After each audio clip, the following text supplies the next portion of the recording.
Fix Shopify liquid error, could not find asset snippets. Hello everyone, welcome back to another video. I hope you all are doing great and are having an amazing and absolutely incredible day. In this video, I'm going to be showing you on how you can fix the could not find asset snippets for your Shopify store in the easiest and most simplest way possible, okay? And we're going to be talking about this in great detail and depth, and I'm going to make sure to tell you all the things I can tell you about it. So what you're going to do is you're going to come over here to your team editor and click on edit code.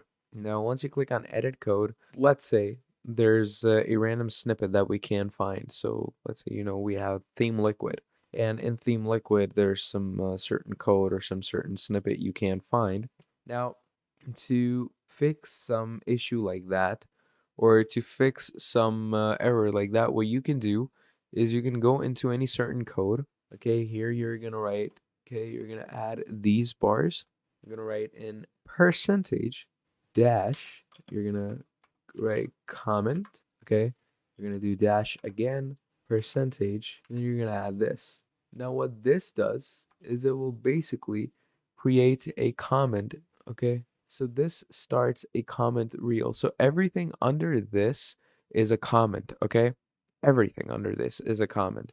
Now, once you create a comment out of some certain snippet, you're going to click on save. And what this will do is it will make that whole snippet into a comment, okay? And once that whole snippet, obviously this is giving an issue because of this line over here.